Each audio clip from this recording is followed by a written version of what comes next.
Today I'm going to demonstrate some cymbal squelching techniques.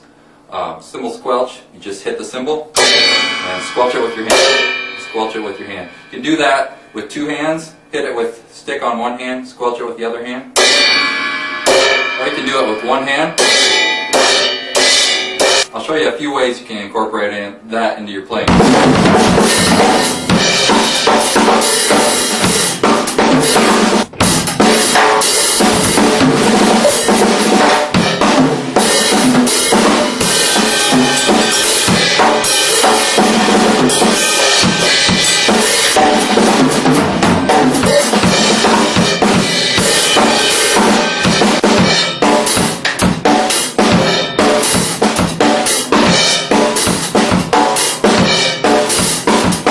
Works really well with beats on the hi-hat, because if you're playing the ride cymbal, you have the ride cymbal really ringing, you might not even be able to tell that you're squelching the ride cymbal or the crash cymbals anyway.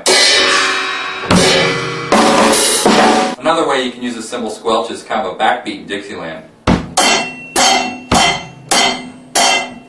You might recognize that kind of sound from Dixieland.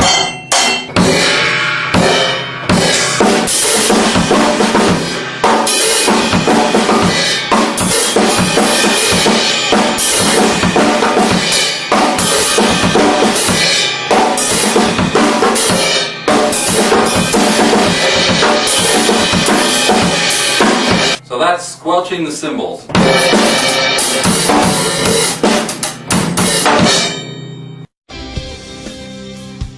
New this week for Unirunner, I've started an audio-only version of the podcast. So if you have an MP3 player that doesn't have a screen, can't play video, and you'd like to take this podcast with you, you can do that by visiting unirunner.com. MP3 files are available to download. You can also visit the iTunes Music Store by clicking on the link for the audio podcast, and you can download the MP3 files through that. That might be helpful if you're listening to it in the car, so you don't have to necessarily watch it. Basically, it's just the tracks, the audio tracks from the video lessons. An update on last week's contest to win the publications from Hamar Publishing. All you had to do was guess the name of the host of Buddy Rich's band concert that was hosted by, or that was shown on Disneyland Special many years ago. Apparently it was too obscure. I didn't get any submissions for that, so I'll just tell you it was Peter Marshall.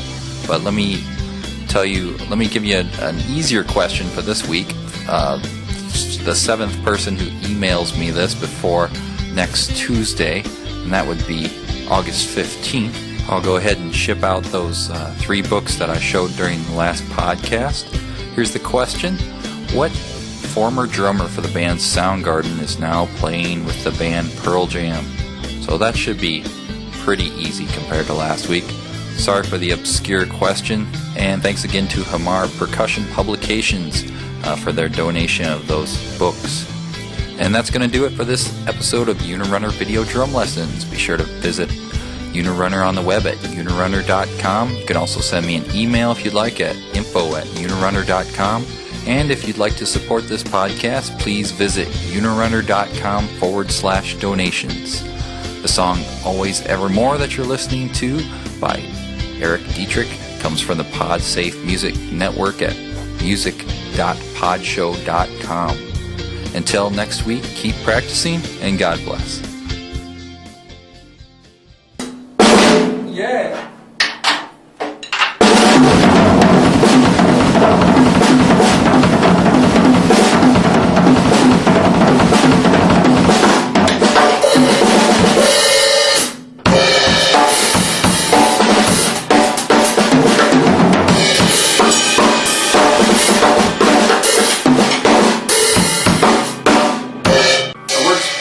Pretty good when you play a rhythm that's on the hi-hat, because you don't have the ride cymbal ringing. Because if you have the ride cymbal making a lot of noise, you're not really going to be able to tell that you're squelching the cymbal anyway.